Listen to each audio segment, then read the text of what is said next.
broadcast system. This is not a test. Repeat, this is not a test. Citizens are advised to take the following steps. If exposed, remove emergency broadcast system.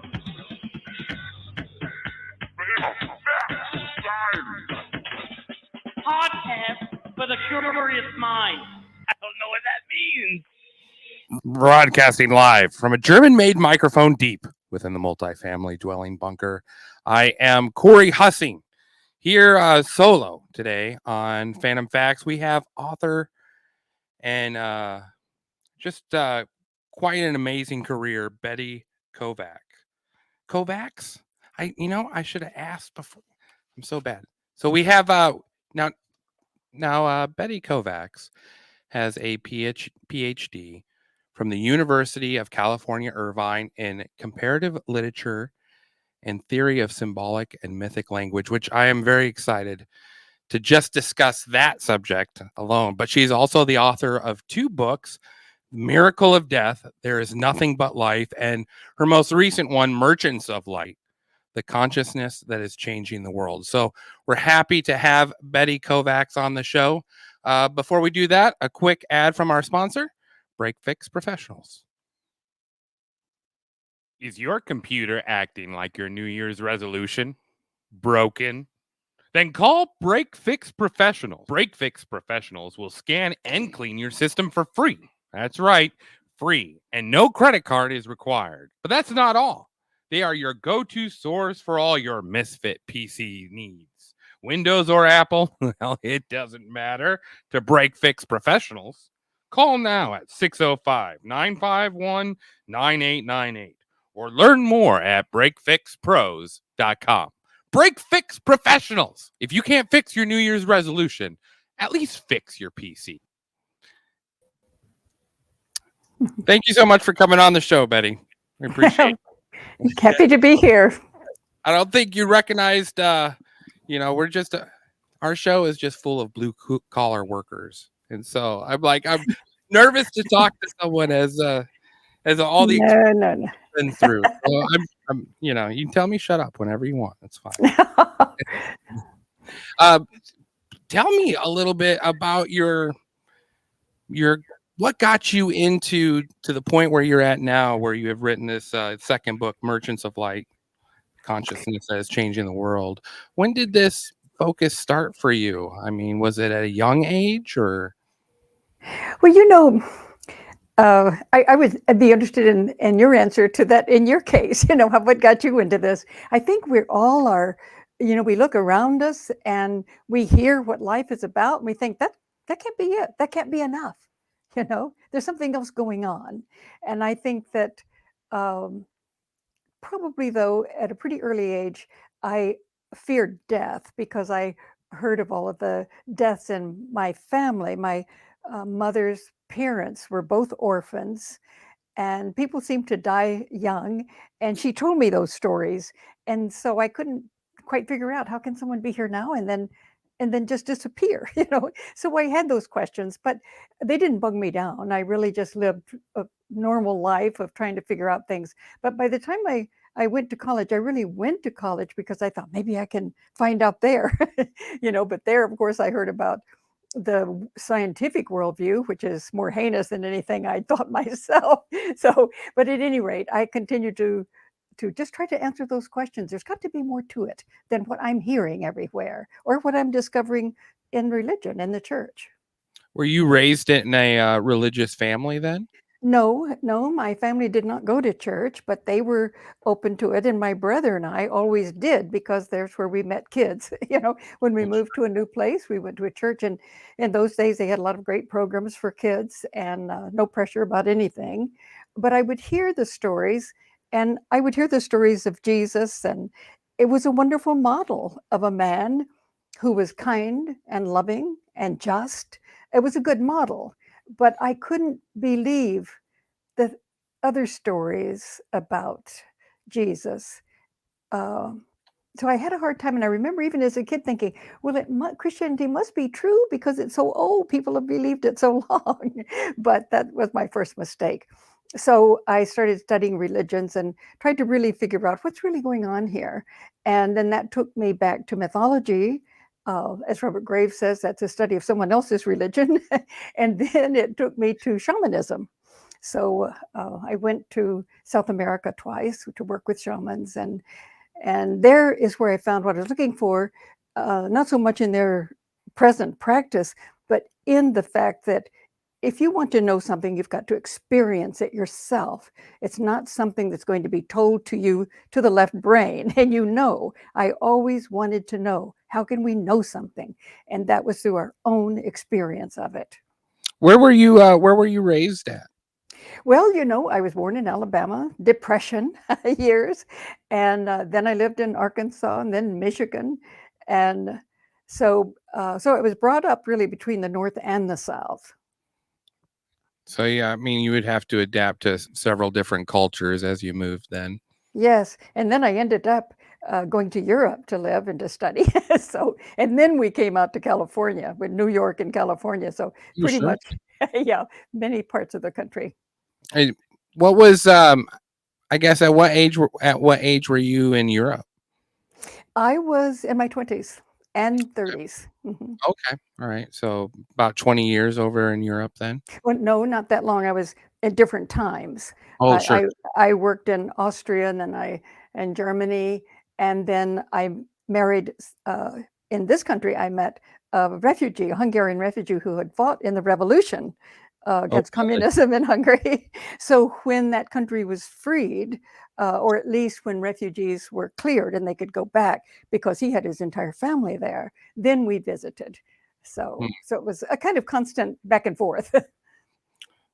What do you, I guess, what, you mentioned you heard the Christian view of things, and I'm just sort of curious about that because, these stories about Jesus and other stories found within the Bible, they all sort of relate to a sort of a spiritual side, like another world where there's, beings and creatures and they're fighting their own wars and battles. And then you have this human development.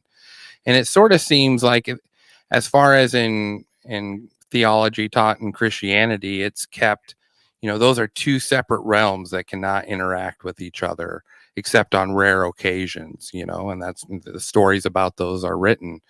But this, what I've, and correct me if I'm wrong, because I don't, I'm, like I said, I'm just an electrician. I don't know much about any of this. So if I'm speaking out of line, please correct me. But to me, it seems like maybe that was by design to keep people more focused on materialistic aspects of life. Well, when I read your interest in this, I thought, great, because you figured it out. So don't demean yourself. You know that there's something going on that isn't quite the way it is. And I could start very quickly by saying that it's our heritage. Now, I know I didn't earlier. It's our heritage to be connected to other dimensions. We are a multidimensional world, and we have everything we need to be connected with the spirit dimension. In fact, that's our heritage, to be connected. And so earlier cultures in the West, even though, the West always thought, well, we don't have a spiritual tradition. Well, we do, but it was covered up and suppressed and repressed so that we wouldn't know anything about it. In other words, whenever people want to have power over us, they lie to us, they demean us. We're not valuable, we don't know anything, and only they do. So, no, we have had these stories, our true stories have definitely been suppressed. And for instance, well, I'll let you say something at that point, but I have some examples of that. No, I'm curious what the examples are. And like when did this suppression start? Well, we have historical knowledge of it starting 621 BCE in Judaism, because, and this is, so many of these discoveries have just taken place in the 20th century because they were so suppressed that we didn't know about them in many cases. Now, Margaret Barker has scholar, Old Testament scholar, she's done incredible work. And she has shown that the first temple Judaism before 621 BCE was a shamanic experiential. It was a mystical tradition in which we did experience the other side for ourselves. That's our heritage. That's what shamanism is all about. You experience it. Someone isn't telling you what the truth is. You have to find out for yourself by going into altered states of being. So she showed that the first temple tradition was mystical.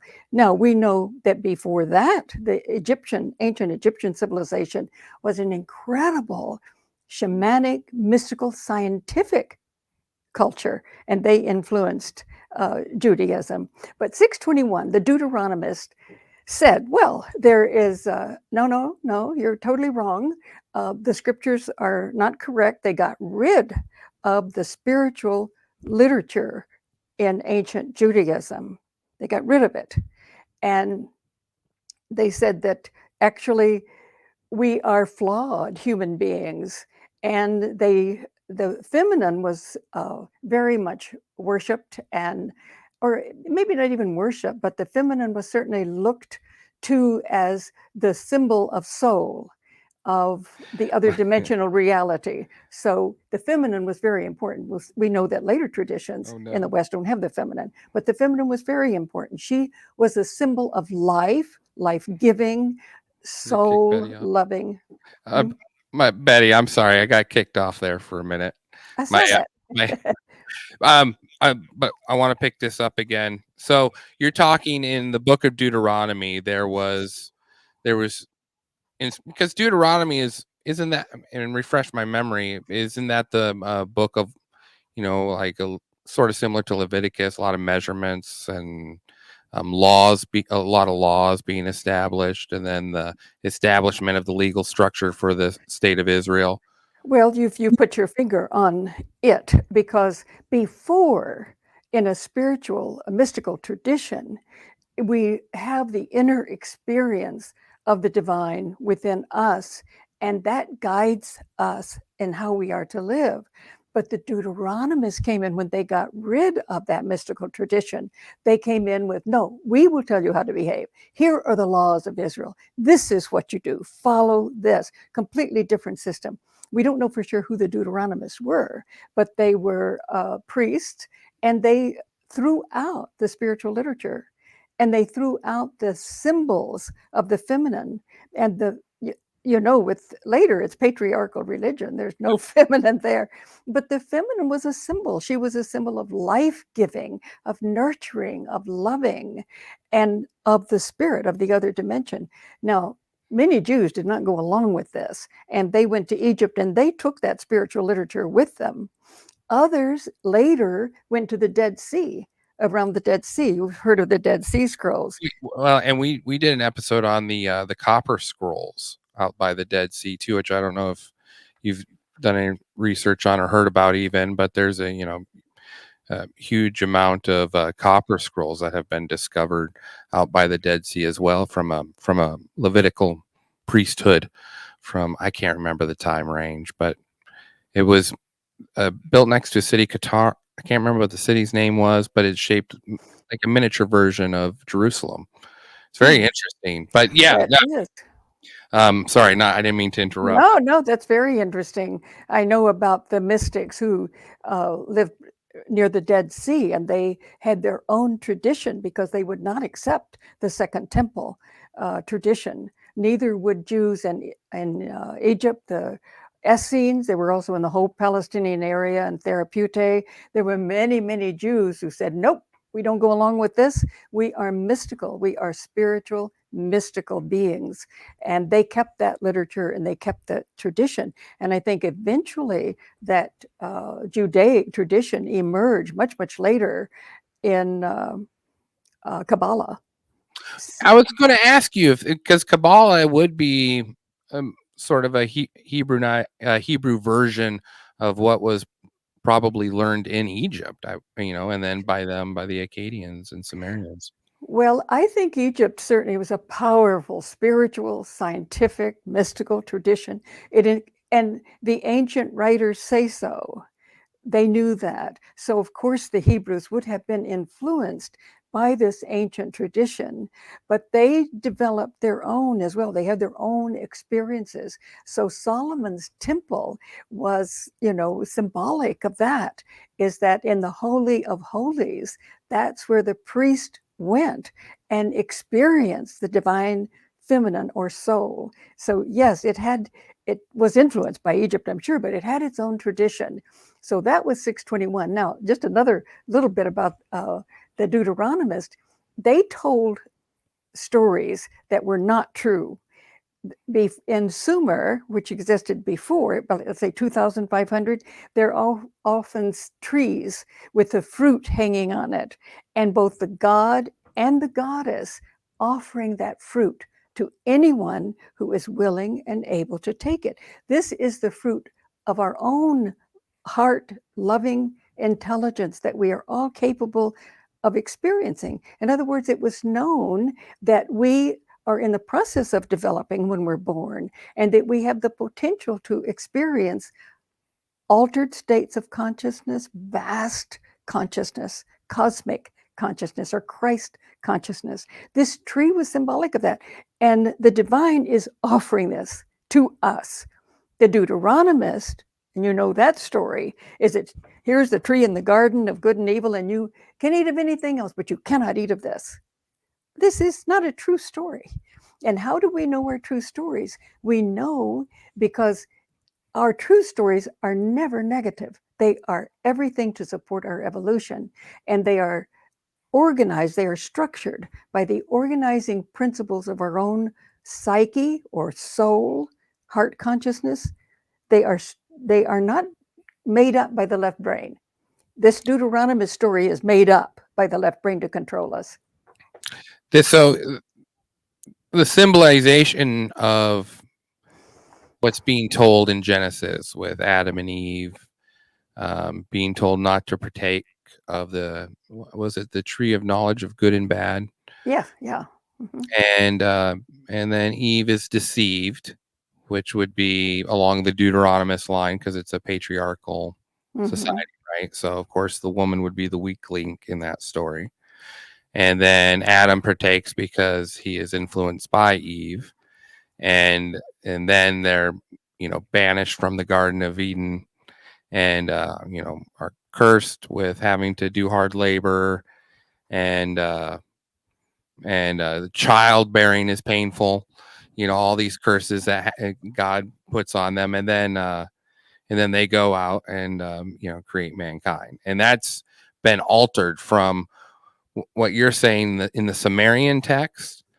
Well, it was the tradition before the Deuteronomist. It would even have been the Judaic tradition, because they were mystics, and the tree is offering mystical experience, altered states. So we know. And what do we know? We know that, first of all, we are divine. Everything in the universe is divine, and we are immortal, and we are creative. Well, if you want to control people, you don't want them to know that, right? You want to demean them, devalue them, see them as flawed, and kick them out. They're not worthy of living in the garden of life. This is by those who want to control us, have power over us, for whatever reason. Maybe the Deuteronomists really just wanted to keep the Jews alive and safe, and therefore they could control them better with these stories. But they were false stories.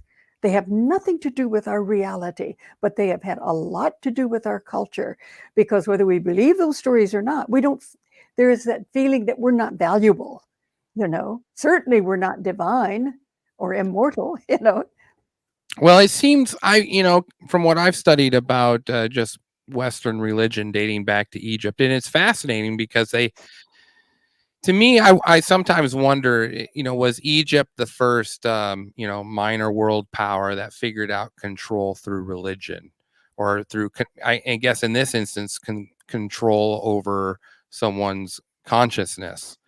And, they use the Trinity aspect, the triune gods. And then they had sub gods that were, adopted in from other cultures. And then you see that as, Greece becomes a world power. They adopt that type of religion. They have their main god Zeus, and then their minor gods, and then Rome adopts Greek religion, and then you see this shift in Christianity about 300 CE, where Christianity makes this shift to a triune God, a sacrifice being needed, but it would seem to me like the purpose of all of that is just they look at what these civilizations were able to grow to be because they had that control over their subjects. Well, that's often true, but we have a powerful shamanic mystic tradition from the cave cultures and the San Bushmen, for instance, in Africa. For thousands of years, they knew how to achieve cosmic consciousness. What's this? I noticed that in one of the questions I could ask you, and I was like, I have no clue what a Sans Bushman is. Well, yeah, we don't, because we haven't heard much about them. But Graham Hancock calls them a murdered culture. They've been attacked by everybody. These are people in Africa who live completely in nature. They don't really have a lot of possessions, and the West has looked at them as just nothing. Just they're not developed. It's the way we looked at them. But little did we know that these people were very wise. They know, and they say for 65,000 years, so that would even be longer than the cave cultures, that they have known how to achieve these altered states of consciousness. They have incredible powers or abilities. For instance, when they're away from where the others are, if they need to be in contact with them, their heart will start, get this little tapping in the heart, and then they know.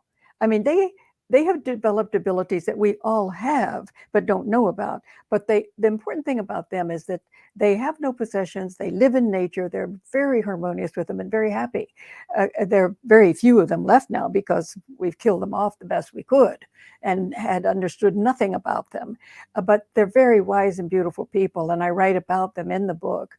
But ancient Egypt had an incredibly powerful shaman, mystic, scientific tradition that we're just beginning to realize.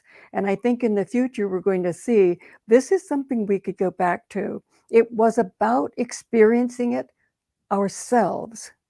It was not about teaching you to do or laws that you should follow. And so we know this now because of the paintings on the temple walls are actually the rituals that they engaged in to trigger these experiences. So I think it was the actual experience that influenced first temple Judaism. And then that switched. I just wanted to clarify, when you say first temple, you're talking about Solomon's temple. Yes. Right? The second temple would be Herod's temple. Well, yes, it was later. Yes, the second, and they did away with the first temple. So, and then the Greeks never really quite caught on to the depth of the Egyptian.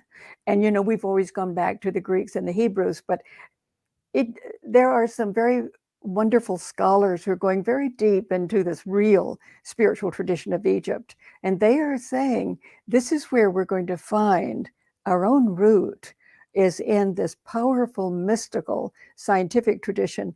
And it's even, I talk about it in my book, and even the temples were structured in such a way that when you go into the temple, it would trigger the frequencies needed to experience that particular altered state.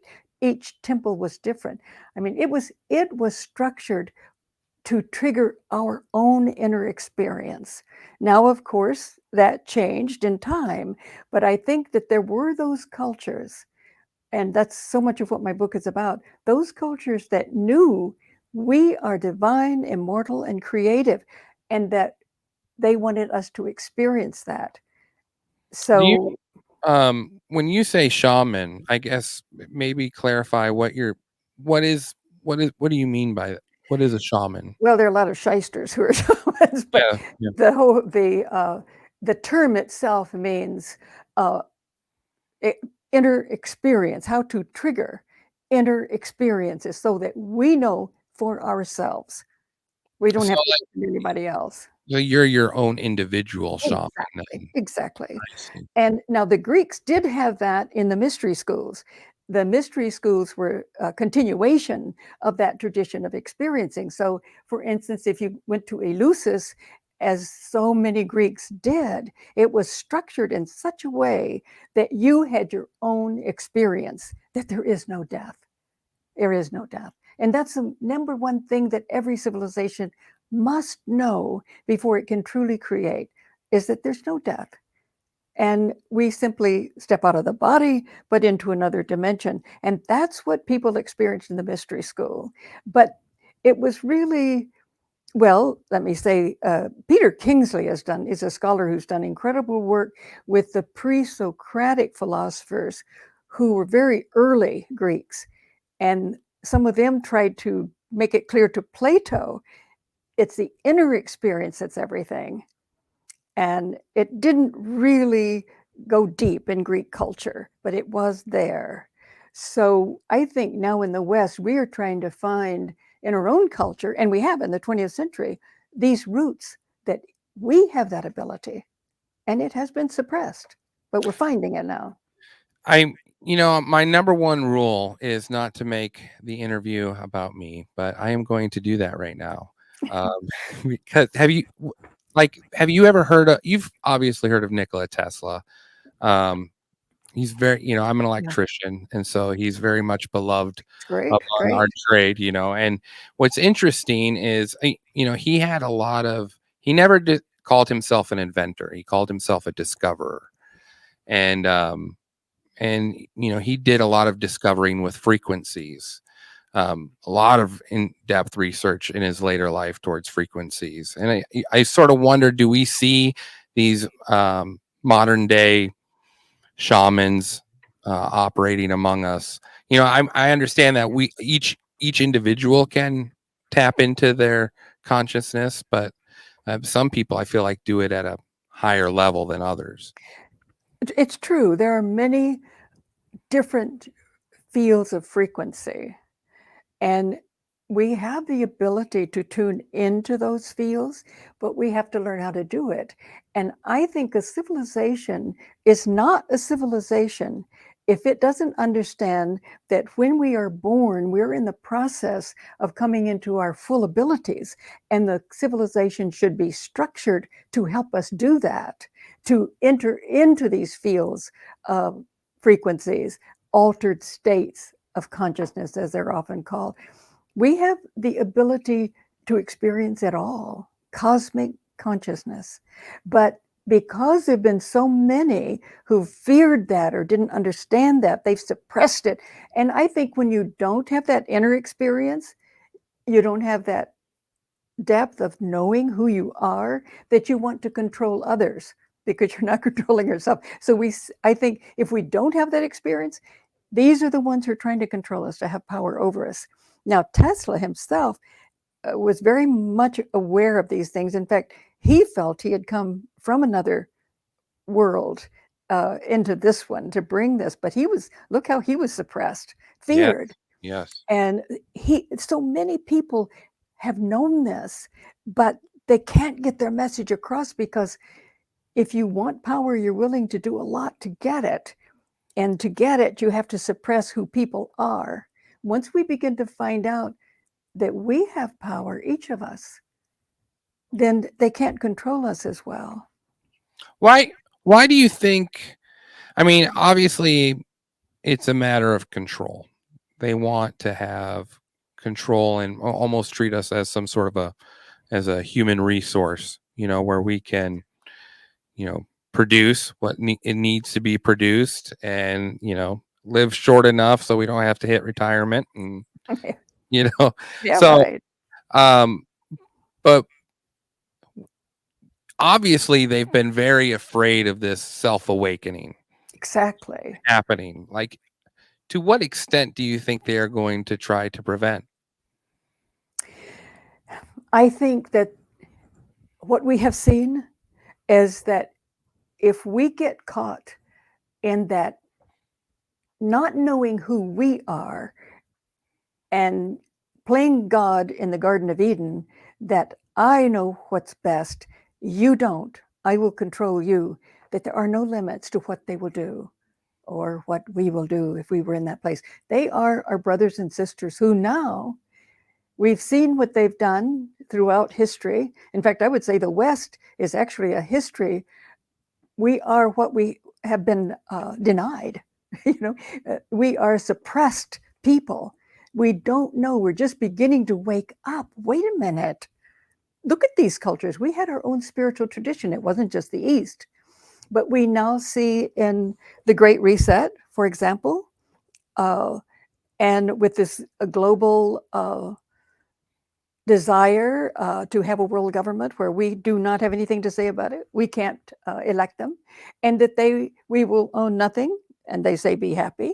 Well, we won't, and who's going to own it? They will.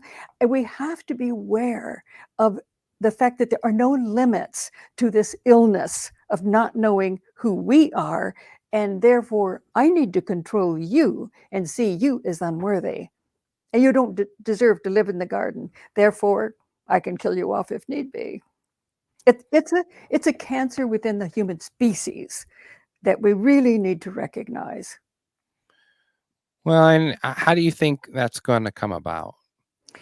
Well, they have their own plans. They write about it, and we can read it. If you mention No, I mean for people to be able to achieve this inner consciousness. I see. That's a better thing. Yes. No. Well, that's what every culture should be focused on. If we want to be civilized people, then we have to know something about who we are. We haven't even known much about the brain. We haven't even known until recently that the heart is a brain component. It's the fifth brain component. We have been. What I didn't know. I don't know anything about that. What is that? What do you mean? And we should make it possible that everyone being born would know about it. But what we do is that, we've developed over, well, we were probably fully developed around 200,000 BCE, but we have the old reptilian brain, which is wonderful, because in a case of emergency, that reptilian brain will come forth and do things. I found myself doing things that I didn't have sense enough to do, but my reptilian brain came forth. And then we have the old brain, the old mammalian, the new mammalian, the frontal lobes, and the heart. And if we know this, we can really focus on the heart is one of the best things. But I think the first stage of any kind of learning is just know the facts about it. And that is that we have this incredible brain. If the energy moves up through the reptilian brain, through the mammalian brains, the prefrontal lobes, and into the heart consciousness, and circles that way, always moving forward, we can achieve anything. But every culture that does not want you to use your heart consciousness or your mind, it will try to make you afraid. Fear, what does it do? Shoots us right back to the reptilian brain so that we can protect ourselves. But without fear, without that kind of craziness, the brain will work beautifully, and we all feel. But that in our cultures, remember the old saying, I don't care what you feel, I want to know facts. Well, feeling is a fact. So the heart, if we really focus on the heart and feeling, we will know a lot by our feeling. The Egyptians said a culture cannot evolve if it is not deeply connected to the heart and the feeling consciousness.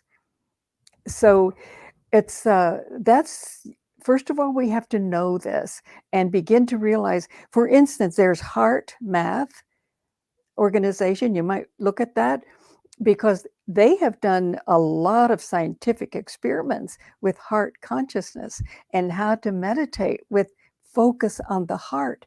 And kids who were aggressive in school, when they did this kind of work with Heart Math, they weren't.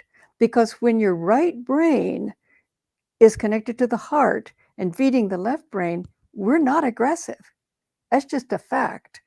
And these kids were also, with this kind of connection to the heart, they were doing so much better in school. So that's a good organization to start with. You can learn a lot.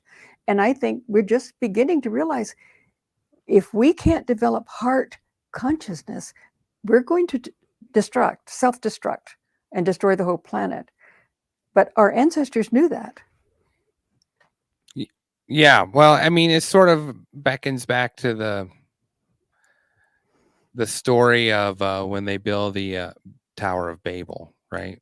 And the punishment for uniting together was the separation of languages to force them to break apart, and it seems like that's, and like you said, we don't know who this Deuteronomous is, but that feels like a Deuteronomous type of Story. story, like That's right. You're right. Yes, it's well, we all have a native language, which is symbolic language that comes from the right brain.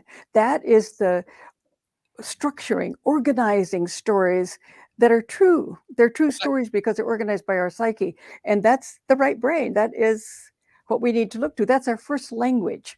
I had a dream one time that I was in a country whose language I didn't know, but I was teaching them their native language, which is symbolic language. So um, we could all connect through the symbolic language, but someone else can't tell us what a dream means, because the feeling we experience with the symbol, and the symbol ignites that feeling. So we have the key to the dream. But symbolic language is everybody's first language, and it's connected to the heart, to the true principles of our evolution. is that what is that what the Kabbalah is? Because I know they put heavy emphasis on the language and numbers as well. They've got, was it nine? They've got 9 circles and 22 lines. 22 lines are all interconnected, which it stands for each letter in the Hebrew alphabet. And then This is symbolic. Yes, it's a symbolic system. And because there's accounts in where King Saul goes and visits a spirit medium to rise Samuel from the dead, and sometimes I think those stories are described, dumbed down. But I mean, to me, that's describing a seance of some sort. I mean, that would be involved in being able to be your own shaman, right? Is to bring such things forth. Exactly. And even good mediums today will say, well, they're doing this until we all learn how to do it. We are all potential mediums, potential shamans. And that's what we've been told we aren't. It's, imagine being born in original sin, every child, and this horrible that many people have really believed. But even when we don't believe it, we don't have the best feeling about our abilities. We are fantastic beings. We just need to know who we are. What do we have that allows us to experience the cosmos? We are holographic. As the poet Blake said, the universe is in every grain of sand. The universe is in us, and we can experience it. And I think if those in power know anything about that, they want to control that and not let us know, that we are unworthy, we're flawed. It's just like now this whole idea of transhumanism, the idea that we should have all of these chips in our head to know more. It's not a matter of knowledge, knowing things as much as it is achieving our potential and connecting with the universe. So if there's artificial intelligence that will help the knee or the elbow or the legs, whatever, great, but it should never interfere with our deep human potential. To transhumanism would be merging us with the machine. Yep. No, we don't. We want to maintain our potential.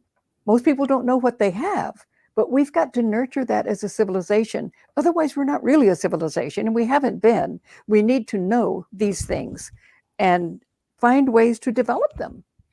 Well, you think even within the Native American culture here in the U.S., a lot of those tribes and nations were deeply connected to their surroundings. I want to bring it back to this idea of control by the politicians and using whatever means. You would think they would use this ability for evil purposes as well, wouldn't you?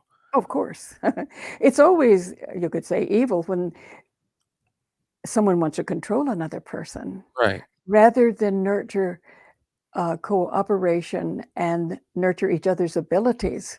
We all came to this planet with a particular gift. The native people say a medicine that we create for the world, each of us. Or this other beautiful image from a mystical vision that someone had in a near-death experience is that she saw this great tapestry of all different colors of threads. It was absolutely beautiful. And she realized that every single thread, or that would be every single individual, was needed to complete that tapestry. We are very important, each one of us. And that's what those who want to control us don't want us to know.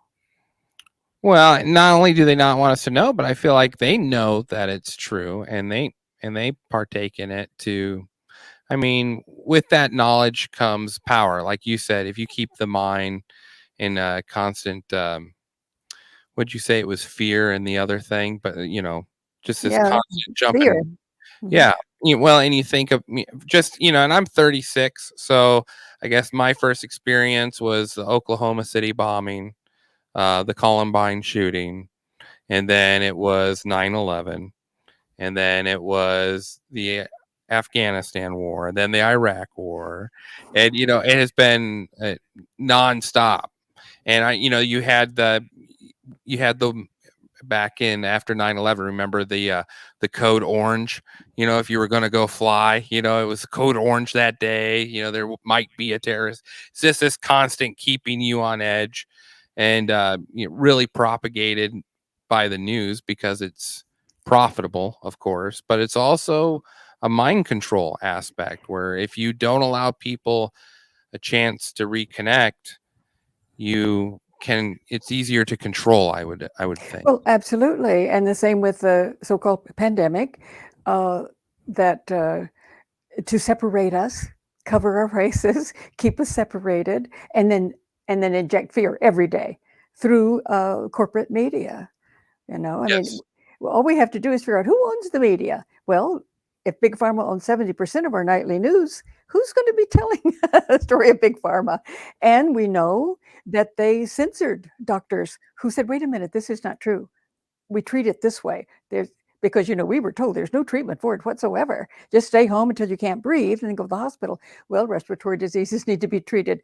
And people started treating them with medicines they'd known for half a century to work. But those medicines could not be obtained easily. The doctors were censored. Some of them lost their licenses. So if you have the power, then that's how you control. You let only your truth be told. And now we really have a way to do it, because if you own the media, you know, it's Well, I don't know for you, but for me, that was discouraging to watch that happen, oh, because heavens, yes. I thought there was the possibility of maybe more people being aware of the control that was taking place. Well, And there were millions, but they were censored. We didn't hear about them. Immediately, there was a declaration written by many doctors objecting to what was going on. They, of course, did personal character assassination on yeah, anyone.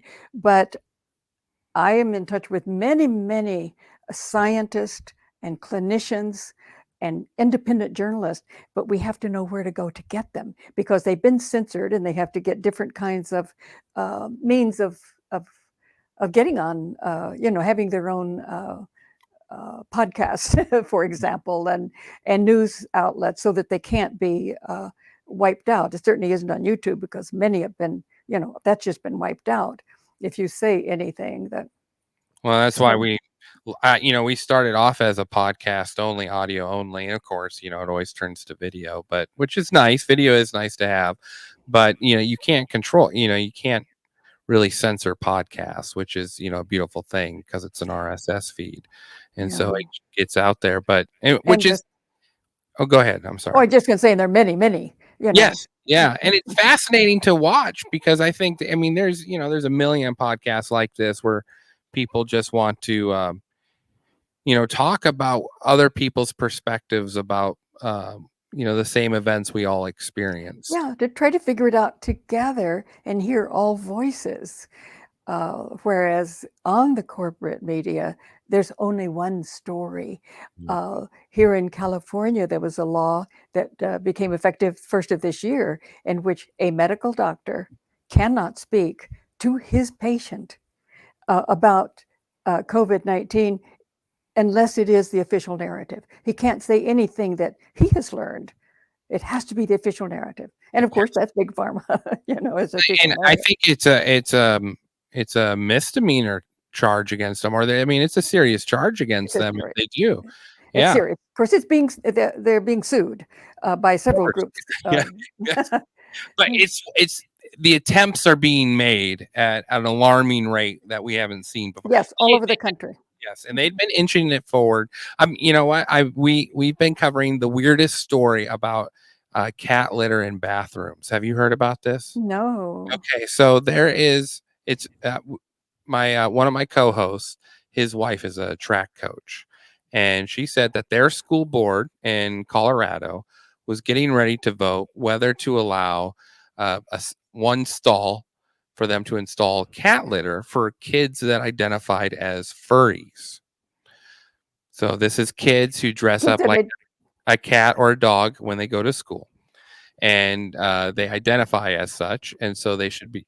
It sounds ridiculous, right, Betty? yeah, I'm afraid Okay. so. Okay, so that's what I thought. So I Googled it, and I saw a couple stories saying that this wasn't true and da da da, and it was a fake story. But my co-host's wife, she wouldn't lie about something like that. So I started asking around, and I live in a very small neighborhood in South Dakota, which when it comes to politics is as conservative as any other conservative state. I mean, they pull hard red over here, and so I told uh, one of these fathers in a small town about this story, and so he went, and his kids were in private school, so he went to his buddy and asked him because his kids were in the public school, and they're like, "There's no way." So they call up their principal, and sure enough, on their ticket for the school board meeting is a question about putting in cat litter for a bathroom stall, designating one. And so I call my uncle, whose wife is a teacher in northern Minnesota. Same thing being, and I'm talking small communities where such a thing doesn't exist. Kids that dress up as cats, you know. Yeah. But it went through the entire school system, and now I found out in Virginia.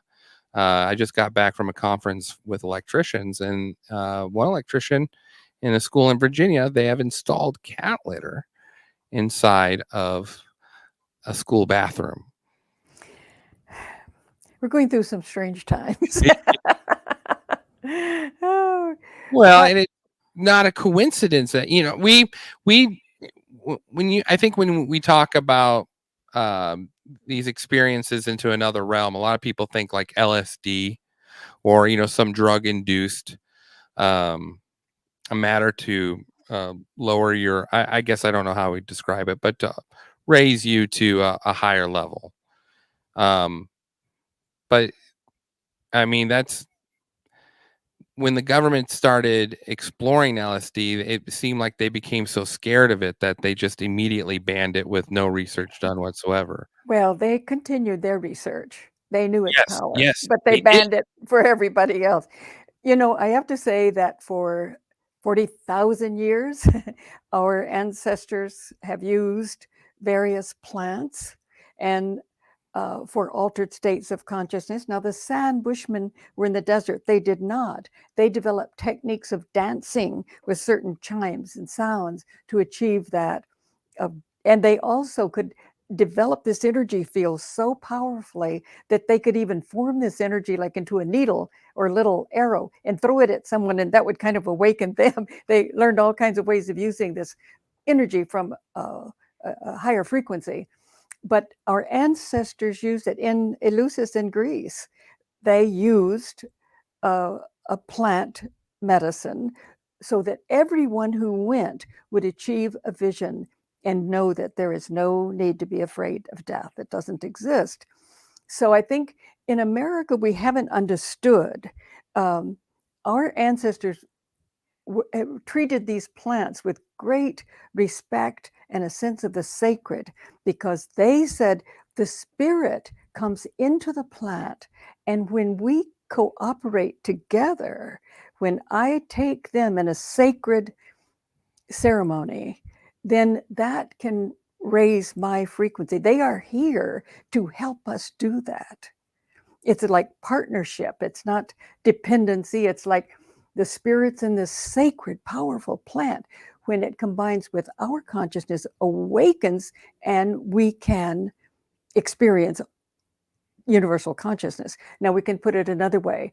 We are all born out of universal cosmic consciousness, but we have a valve that limits that amount of consciousness. So you and I can sit here and talk, or so I can buy groceries and cook dinner. But every civilization has to be aware that there are techniques to release that valve so that who we are, this cosmic consciousness, can flow through us. And sacred plants have been and remain one method. There are others, certainly meditation, and there are many different techniques of achieving that. And every civilization should make it its business to know, how do we release that valve and remember who we are? So, but during the 60s, America found out about it and didn't know anything. They used it indiscriminately, and people were harmed in many ways. And most people in our culture don't really know about those plants. Yes, that is a way, but there are other ways. The important thing is that we know we are universal consciousness. Every civilization has the responsibility to know what these are. If it is architecturally constructing a temple in which, when we walk in the right mode and mood and attitude, that those frequencies can ignite that altered state. Our ancestors knew this, and we're just beginning to discover it. What do you think happens if the majority of people start to tune into themselves and discover this? How does the world change? Well, I think we'll find that out. We know that when we have those experiences, their heart consciousness, that's love. That's understanding that we are all one. That's always what the mystic knows, is that we are one, and we are playing all of these roles. I mean, universe is creative. It needs us all, the creativity, like all of those threads in the tapestry. It is incredibly unlimited in its creativity, but we are all one. And I think the more we tune into that, the more love we have, the more it awakens that love in the heart, the more we care for each other. We want each person to achieve the creativity that he or she came to achieve in time and space. So we work together. And if we are involved in heart consciousness, we're not aggressive. So we will create a very different world. And I do think my experience has been through these last few years, and earlier too, when I was teaching, is that right now there are many people who know what we've been talking about, and they are working, first of all, to help us all know what's going on and how we can develop these techniques inwardly. Do you think when did human nature turn to this, rule over others mentality? It feels like that's been the way of man since the beginning. Well, I think it hasn't been, but that's what we were taught. And I have a good friend who was an archaeologist over at UCLA who discovered old Europe. And that is, she discovered from about, let's say, 6,000 BCE, there were so many people during that time, the Neolithic age, there were no wars. They were peaceful, joyful, had temples. It was a very different culture. They had many, many different symbols, a whole different symbolic system, and they were peaceful. And so that was a delight to read her work. And certainly we know that the cave cultures for 25,000 years were peaceful. The San Bushmen, 27,000 years at least peaceful. It's when, and we know that when we began to develop left brain linear reading, linear thinking, that there's an aggressiveness that develops, because what we did in the West is that we finally just focused on the left brain, and we were not letting the right brain, which is connected to higher brain centers in the heart, feed the left brain. Well, it always does feed it, but the left brain was developing its sense of superiority, you know. So that was aggressive. But from 40,000 BCE, these cave cultures were peaceful. The sand were peaceful. The old European cultures were peaceful. And then this developed into this beautiful old Egyptian symbolism or spiritual tradition. So when did we get really, really aggressive? About 4,000 BCE, there were tribes that came from the east, and they flooded into old Europe, and they had weapons of war. They didn't have them in old Europe. So the archaeologist's name was Maria Gimbutas, and she was trying to say, you know, that it's possible to be peaceful. We have been peaceful. These people, thousands of years. When the patriarchal cultures came in, of course, they're more left brain, you know. Yeah, And the law. Well, anything with the legal system. Yeah. Exactly. You do as I say. And they overwhelmed these cultures, so much so that we didn't even know that there was such a culture that existed until the 20th century. And now they are trying, many of the people in the universities are refusing to teach Maria Gimbutas. It's as though she doesn't exist. All that she said was, you know, doesn't exist. This is the archaeologist from UCLA. Yeah, and this is how it happens. We make these breakthroughs, and then the academic world very often won't go along. They're sometimes the last to learn. Well, she was academic, but now they don't want to teach her. We did a story on the orphans of Davenport by Mary Blackwood, and it was when they discovered that nurturing was important versus, nature versus nurture and raising a child. And this was in the 20s during the eugenics craze. And they believed that it was all nature, all in your genetics. You were capped out. So crazy. Yeah. And when these four psychologists in the University of Iowa discover that that's not true, and they're shunned for 40 years before, I think it was 1961, they were finally recognized for their studies back in the 30s. This is so typical. It's the same with the cave cultures. When there was a person who had the portable art from Altamira Cave, and he saw these paintings there, and he said it's the same, it's ancient. And he presented it at a conference, European conference on archaeology. They laughed him out of the room practically. They would have nothing. They really hurt him deeply. Do you know they wouldn't even go look at it for 20 years? Really? This is not scholarship. It's a club. It's a club. Yeah. And it's the same today. I see people in the university who just listen to authority and don't go to the source to find out what's going on today, what's behind what's happening today. I thought that if we went to university, we were supposed to be taught how to evaluate information, how to evaluate sources. But instead, so many are simply taking what they get on corporate news or New York Times. And I mean, this is filtered through with the CIA and corporate news and the government now in cahoots with all of it. It seems to me that if we're supposed to be smart, we were trained to evaluate that kind of thing. Well, and it's fascinating too, because with this invention of the iPhone in 2007 and smartphones in general, and then the accessibility to what are social media, which I always think is funny. They always name it the opposite of what it does. So social media. Good point. Very good point. It is true, because it creates the most unnatural interaction you can have with a human. I love it. Yeah. And see, with my generation, I'm glad if I can get in touch with someone, but it's just outside. I don't want that kind of contact. Well, and how many times do you go to a restaurant and see how many people are on their phone? Sitting on their phone or walking down the street? No, grandparent and grandchild sitting across from each other, just texting or playing games. That is horrible.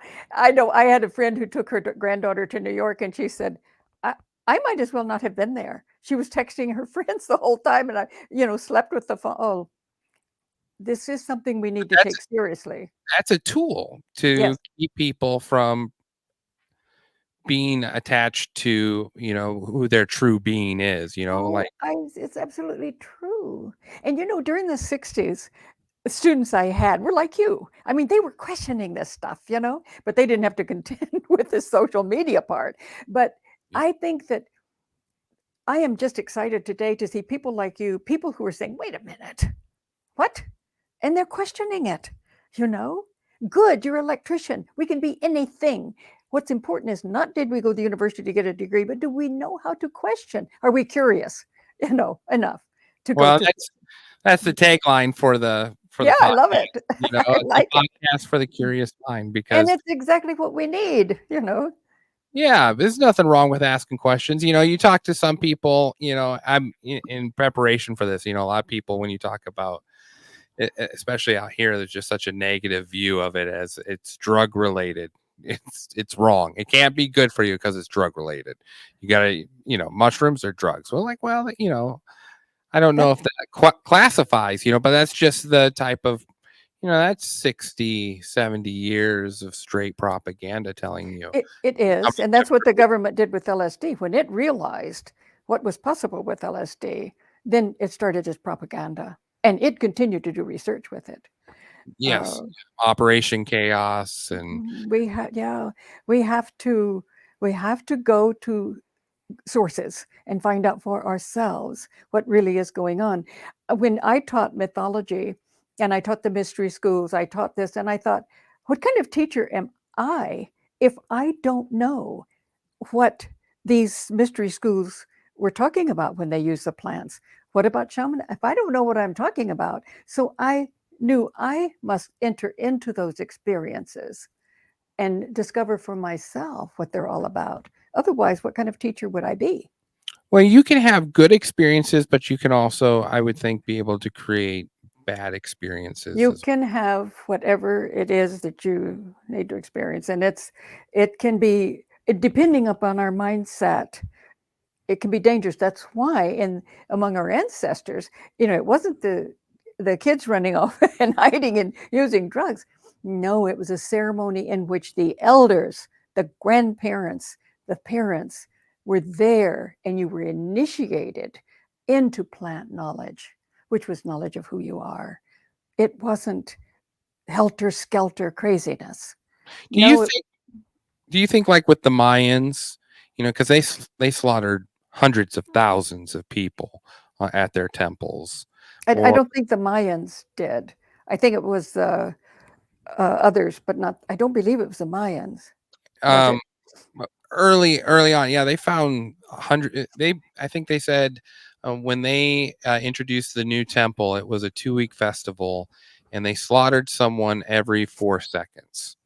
And It's but I mean, there are examples, and maybe Mayans isn't a good one. I just think of them because of the civilization they had built.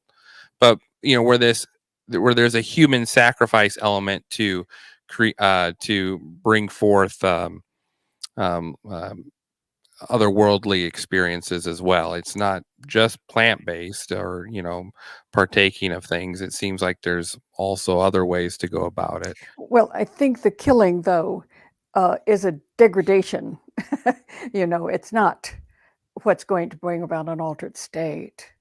But think of it with the Jesus story that Jesus had to die for us. How could someone's dying enlighten me?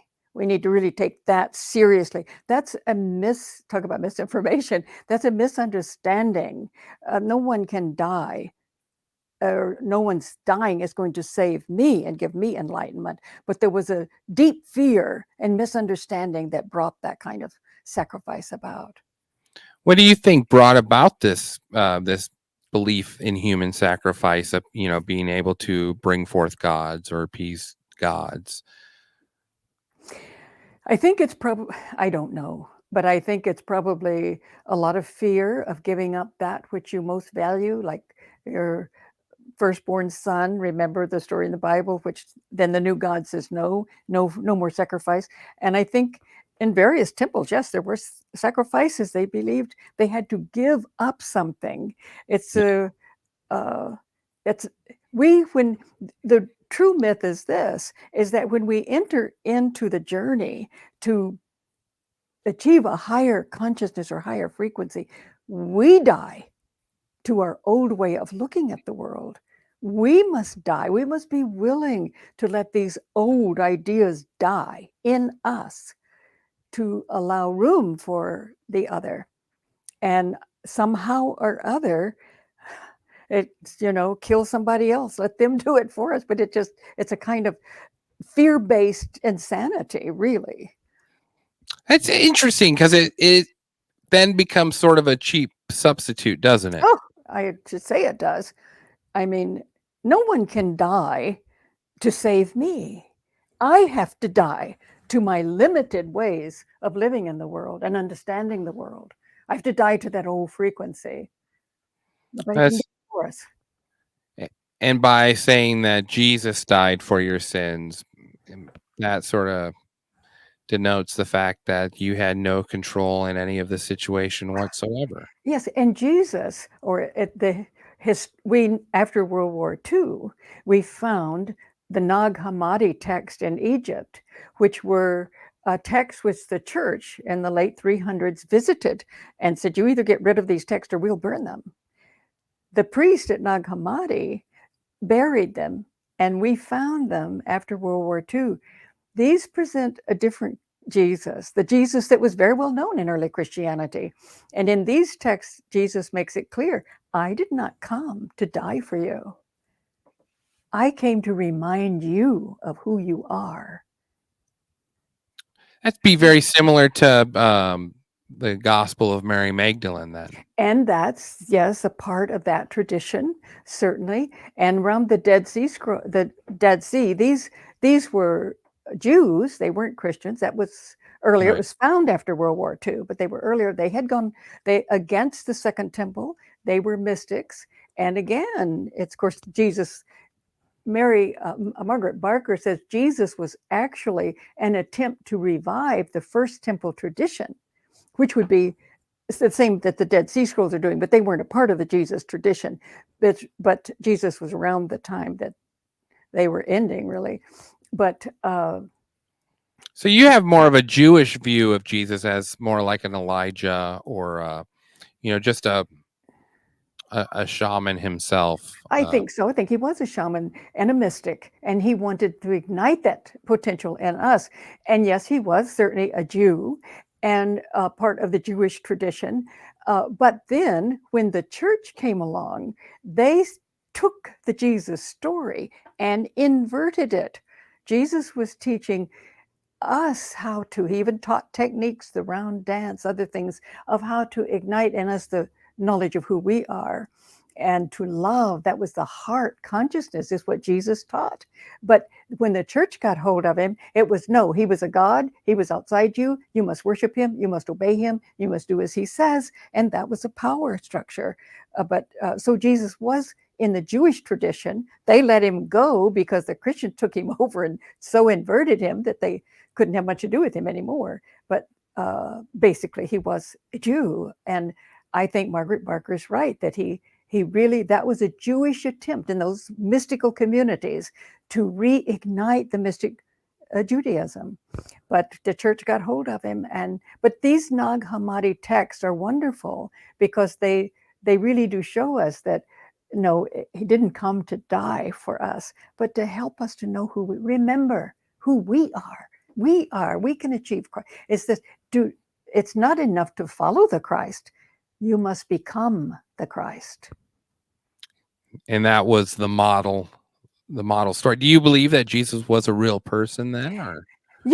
I think that there were people in those mystical communities who were like Jesus. So we don't know historically whether a particular person Jesus lived, but certainly a person such as Jesus did live because they had the knowledge of the mystical cosmic Christ consciousness.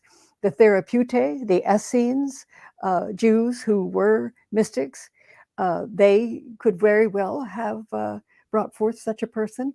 And, it's an interesting story that even one of the church fathers believed that it was the Therapeutae those Jewish mystical communities that wrote the Gospels.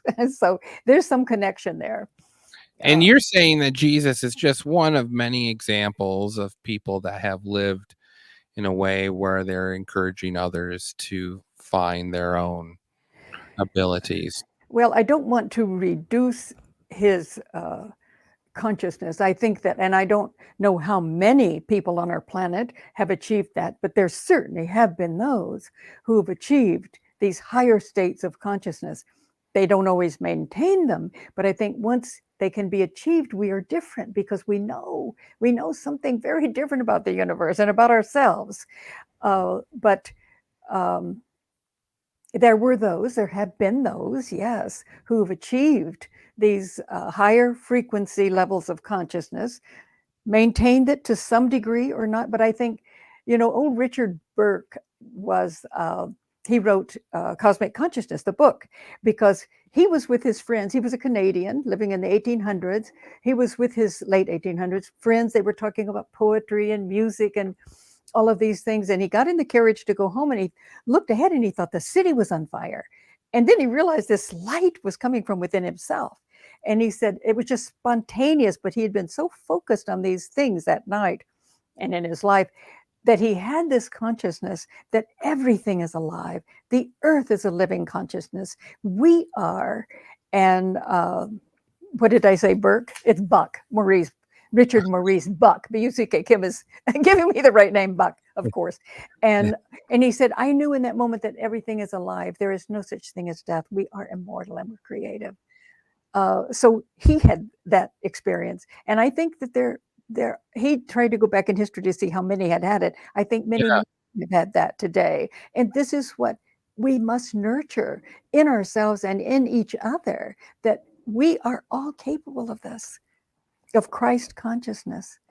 And that should be the aim of all civilizations, not to fight each other. If we treated each other with that knowledge, we wouldn't be fighting, Well, I mean, even the principle of the golden rule, Exactly. It's a very good principle.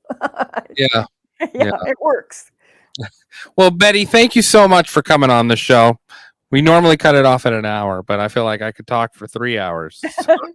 Yes. Well, congratulations to you for all the work you're doing. And it's so important, if you can get information to one or two other people, that's a wonderful thing. And I love the conversation, because it's nice to sit there. I have a lot of people tell me they just, after they listen to our show, they're just like,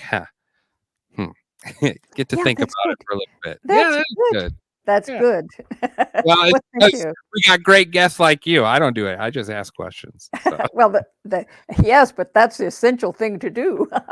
You're welcome on. You're welcome on anytime, Betty. Thank you so much. Thank you so much. I've enjoyed it. Take care.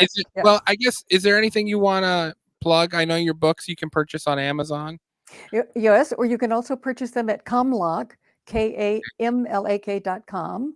And I have a lot of videos, webinars, podcasts, things like that on that site too. That's Kamlak. Kamlak, KAMLAK. But you can also, of course, get them at Amazon. Anywhere books are sold or ebooks. Okay. All right. Well, thank you so much again, Betty. Thank you. Thank you so much. Have a good rest of your day. That was Betty Kovacs, who joined the show. Interesting conversation. You have any questions, leave it in the comment line below. And next week, Devin returns. Have a good rest of your weekend, everybody.